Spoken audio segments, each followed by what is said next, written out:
Hey guys, Wraith's calling here, and today we're going to do a little history lesson. So we're going to start a new video series and about some of the actual tanks that actually fought and were real-life vehicles that are portrayed here in World of Tanks. And as you can see in front of me is an M56 Scorpion. Now, this little machine was produced by Cadillac Motor Division, which is a group of GM from 1953 to 1959. It was also used by the Spanish Marines, Morocco, and the Republic of South Korea as well. Crew of 4, Commander Goder Lunner. It weighed 6.4 tons empty and with full combat load 7.7 tons.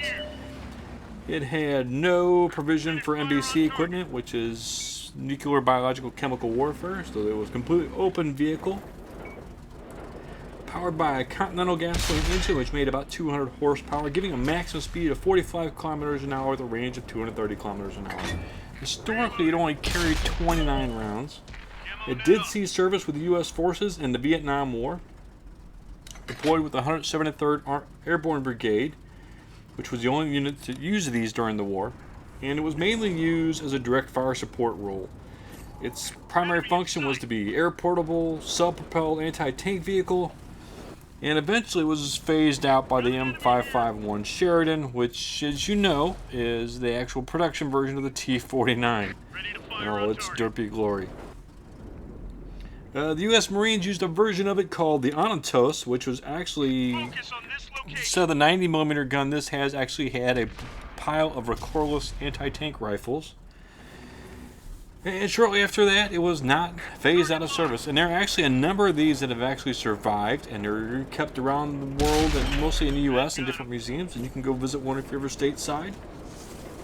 Now, what does that mean for World of Tanks? Well, it doesn't have any armor. It was not actually meant to be an armored vehicle. It's just more like a gun platform. So it's really easy to penetrate. It is pretty quick, even in World of Tank games, for a tank destroyer. And it is a premium tank destroyer, and it costs $5,100 and a handful of gold. It does mount a very good 90mm gun, which is similar to what the Hellcat has, only it's a little better rapid fire rate. And it's a little more accurate. So you're looking at about 200 is the average damage, and looking at about 200 is the average penetration, and looking like 240 is the average damage. It does not get premium matchmaking. It does fire off around every 7.5 seconds, 7.7 seconds. Kind of varies a little bit with your crew and what equipment you have loaded on it.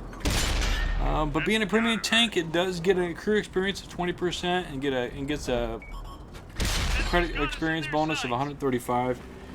But does not get premium matchmaking.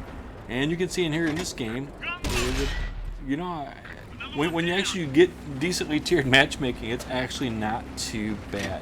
It is definitely a very supportive tank, very stealthy, can be very sneaky, it's very quick, but it does not have a fully traversable turret.